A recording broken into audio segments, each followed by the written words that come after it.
Bien, buenos días de nuevo. Todos sabemos, y seguro que no es nuevo lo que os voy a decir, que todo en esta vida tiene un comienzo. Pues Mateo también nos refiere un comienzo. Y es el comienzo del ministerio del Señor Jesucristo en la tierra. No de la vida del Señor Jesucristo, porque Él es Dios y Él es eterno. Él viene de la eternidad, sino su ministerio en la tierra, lo que también se ha dado por llamar el tiempo de popularidad, en el que Jesús ya empieza a manifestarse a Israel de manera pública y evidente. Bien, pues leemos en el Evangelio de Mateo, capítulo 4,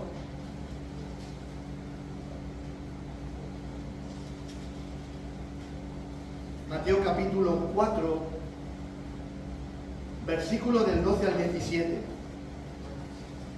Dice la palabra del Señor: Cuando Jesús oyó que Juan estaba preso, volvió a Galilea, pero no se quedó en Nazaret, sino que estableció su residencia en Capernaum, ciudad marítima en la región de Zabulón y de Neftalí, para que se cumpliera lo que dijo el profeta Isaías: tierra de Zabulón y tierra de Neftalí, camino del mar al otro lado del Jordán, Galilea de los gentiles. El pueblo que habitaba en tiniebla vio gran luz, y los que habitaban en registro de sombra de muerte, luz le resplandeció. Desde entonces comenzó Jesús a predicar y a decir: arrepentíos, porque el reino de los cielos se ha acercado. Luego, por ejemplo, Marcos, en el capítulo 1, amplía la información o complementa la información de Mateo, en Marcos capítulo 1, versículo 14 y 15. Después que Juan fue encarcelado, Jesús se dirigió a Galilea y, predicando el Evangelio de Dios, decía: el tiempo se ha cumplido y el reino de Dios se ha acercado. Arrepentíos y creed en el Evangelio. Y asimismo también Lucas, en el capítulo 4, nos dice en el versículo 31: desde allí descendió Jesús a Capernaum, ciudad de Galilea, y allí se dedicaba los sábados a enseñar a la gente, que se admiraban de su enseñanza porque les hablaba con autoridad. Y también versículos 42 y 44. Cuando amaneció, Jesús salió de Capernaum y se retiró a un lugar desierto. La gente le buscaba y cuando le encontraron trataron de retenerle para que no los abandonase. Pero él les dijo: también es necesario que anuncie el Evangelio del reino de Dios a otras ciudades, porque para esto he sido enviado. Y predicaba en las sinagogas de Capernaum. Y después de este comienzo, pues ya empieza, por ejemplo, a buscar a los discípulos y a llamarlos para que le siguieran. En el texto que hemos leído, y particularmente en Mateo capítulo 4, del versículo 12 al 17, aquí tenemos un relato acerca de la predicación de Cristo en las sinagogas de Galilea. Por los otros evangelistas, especialmente por Juan, vemos que hubo un lapso de tiempo con varios episodios entre la tentación en el desierto, capítulo 4, comienzo del capítulo 4 de Mateo, y el comienzo del ministerio de Cristo. Cristo no fue a Galilea hasta que se enteró del encarcelamiento de Juan, para dar tiempo al precursor a preparar el camino del Señor antes de que el Señor apareciera. Juan era el heraldo, era el mensajero del rey, anunciando que venía el gran rey. Juan debía de ser el heraldo de Cristo, no su rival. Por eso Jesús todavía esperaba, todavía no era su momento, era el momento de Juan el Bautista, no era el momento de Jesús. Cuando Jesús oyó que Juan el Bautista estaba preso, vio que esto era una premonición de su propio rechazo. Al rechazar al heraldo del rey, al rechazar al enviado del rey, al mensajero del rey, la gente estaba para todos los efectos rechazando al rey. Si rechazas al mensajero, ¿qué significa eso? Que automáticamente rechazas al rey. Rechazas al que viene detrás. Marchó allá tan pronto como se enteró del encarcelamiento de Juan, no por su propia seguridad, sino también para suplir la ausencia del Bautista y comenzar a edificar sobre el fundamento que Juan ya había puesto. Dios no se deja a sí mismo sin testimonio, ni a su iglesia sin líderes. Nunca han faltado. Pero no fue ningún temor lo que le llevó al norte de Galilea. En realidad se dirigió al centro mismo del reino de Herodes, el mismo rey que había hecho encarcelar a Juan. Al dirigirse a Galilea de los gentiles, mostraba que Jesús estaba más cerca de los gentiles que de su pueblo, y que estos eran más receptivos al evangelio que los judíos. Jesús permaneció en Nazaret hasta que el pueblo intentó matarle por proclamar la salvación para todos los hombres, incluidos los gentiles. Lucas capítulo 4, versículo 16 al 30. Luego se dirigió a Capernaum, junto al mar de Galilea, un área originalmente poblada por las tribus de Zabulón y Neftalí, a muchos kilómetros de Nazaret. El traslado de Jesús a Galilea fue un cumplimiento de Isaías, del profeta Isaías, capítulo 9, versículo 1 y 2, unos 700 años antes de que ocurriera.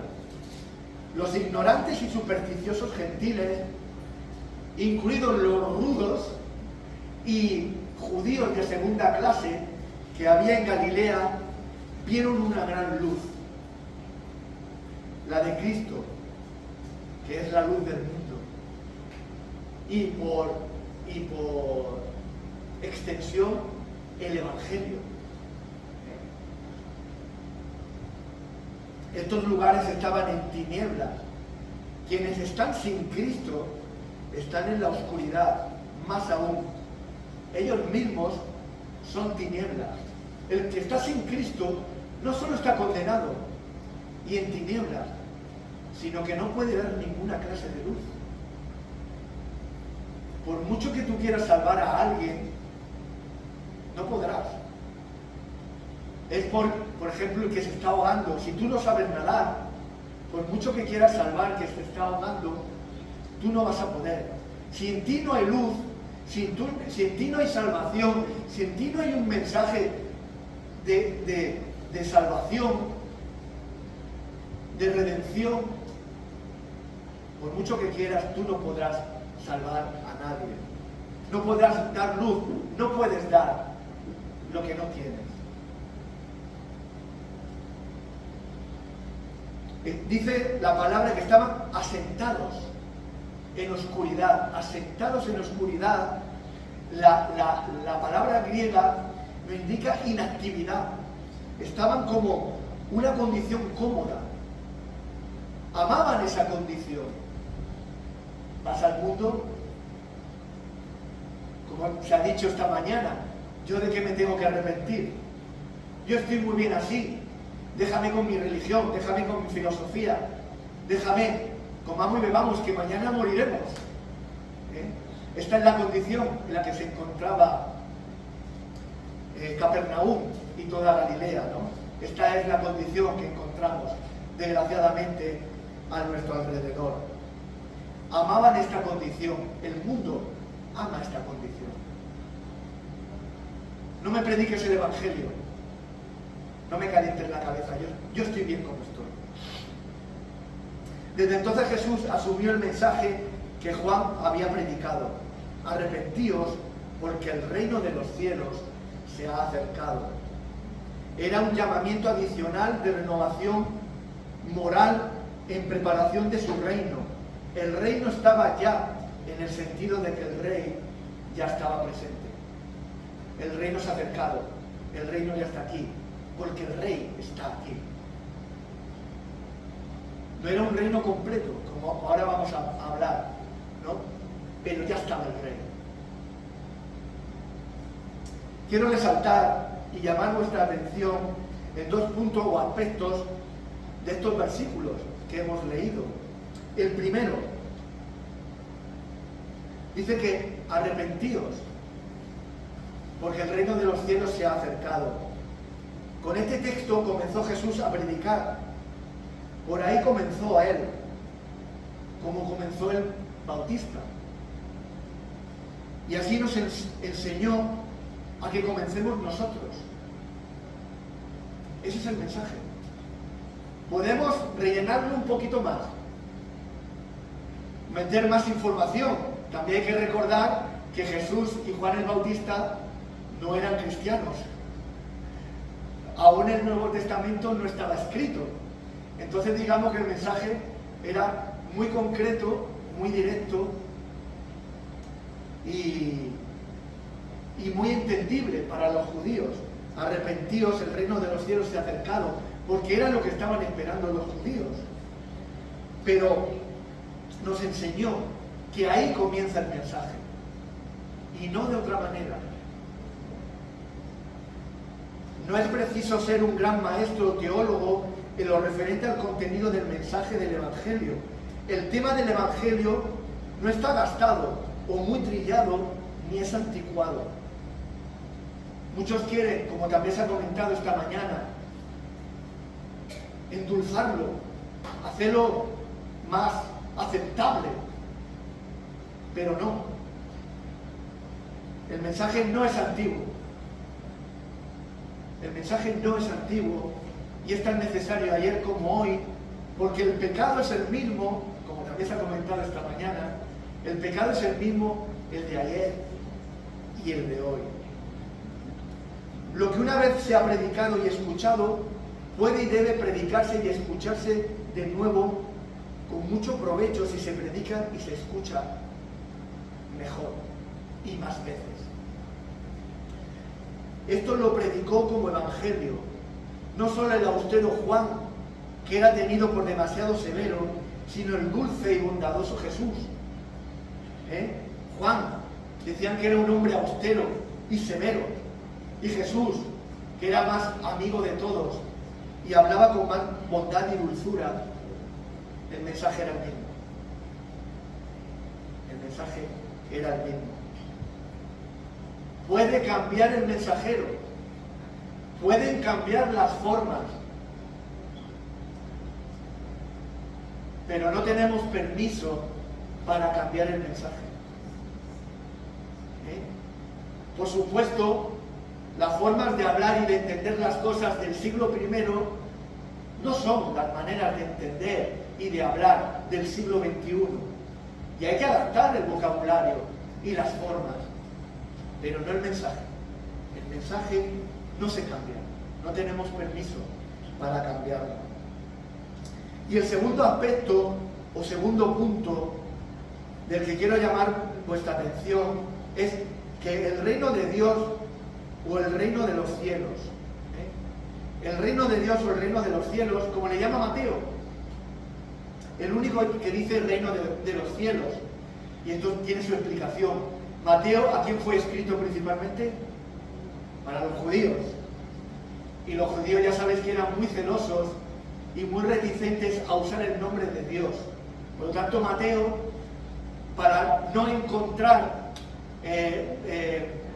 una resistencia innecesaria, pues en vez de decir el reino de Dios, usa el reino de los cielos, ¿no? También en esto nos da una enseñanza a nosotros de no poner innecesariamente obstáculos en la predicación. Cuando hablamos con cierto tipo de personas o en cierto tipo de circunstancias, ¿no? Se trata de la esfera en la que Dios reina. El reino de Dios, el reino de los cielos, se trata de la esfera en la que Dios reina, en la que su voluntad es respetada y cumplida.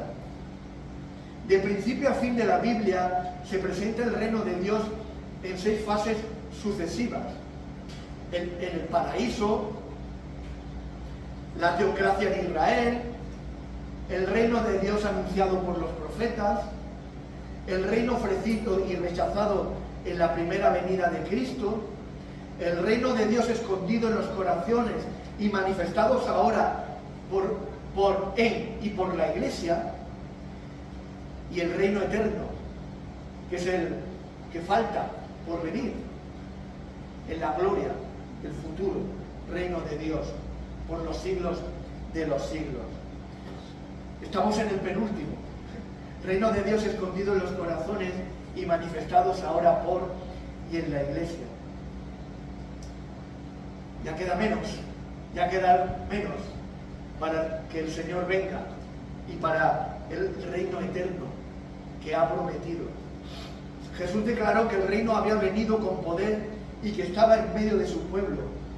En su ascensión, Jesús mandó a sus discípulos que fueran sus testigos en el mundo. Hechos capítulo 1, versículo 8. Debemos testificar sobre el reino de Jesús como el Rey de Reyes. La posición actual de Jesús como Rey del cosmos es invisible. El mundo ignora o niega su soberanía. Es tarea de la Iglesia, es decir, de nosotros, dar testimonio visible de este reino invisible que Jesús inauguró hace ya muchos siglos, pero que está.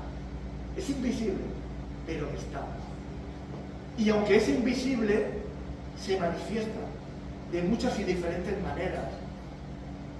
La conversión, los milagros, el testimonio, el amor, etcétera, etcétera, etcétera. El Señor Jesucristo ya ha sido coronado en el cielo. Pero es como si fuera un rey en el exilio, con unos pocos súbditos leales, la Iglesia. Cuando Él regrese, consumará plenamente su reino. El Señor ha inaugurado su reino. Es como he comentado, su reino ya está aquí. Pero hay provincias rebeldes. Pero el reino es suyo. El reino es suyo. Y volverá a Él. Y aunque hay provincias rebeldes, su reino se manifiesta por todos y cada uno de nosotros en particular, y por la Iglesia, por cada uno de nosotros en general, y por la Iglesia en particular. En el Nuevo Testamento indica que el reino de Dios es tanto presente como futuro. Y ahí se usan las expresiones ahora no, ahora sí, pero todavía no. Los cristianos debemos entender y aceptar ambos aspectos. Considerar el reino como totalmente hecho realidad. Es un hecho. O como totalmente futurista. Es tergiversar el mensaje del Evangelio. El reino es un hecho real y también es futurista, es futuro. Las dos cosas. Si damos más importancia a uno que a otro, nos estamos equivocando. Servimos a un rey que ya está en el trono. ¿Sí? Importante, servimos a un rey que ya está en el trono. Muchos todavía lo tienen aquí. Lo sabéis. Muchas representaciones en nuestro mundo cristiano todavía lo tienen aquí. Y eso es un gran error.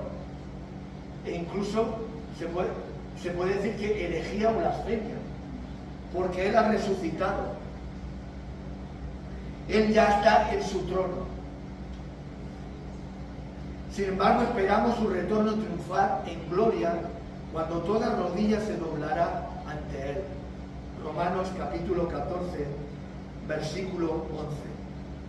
Y para terminar, quiero también ver esta expresión arrepentíos, porque el reino de los cielos se ha acercado de otra forma más. Arrepentíos, el reino de los cielos ya está aquí. Considerémoslo seriamente. Este mensaje continúa hoy. El llamamiento continúa. El reino está aquí. Pero no sabemos cuánto tiempo aún. No sabemos cuánto tiempo aún.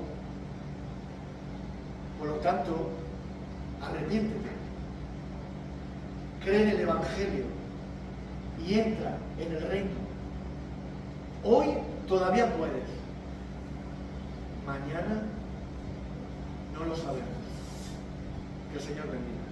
Amén.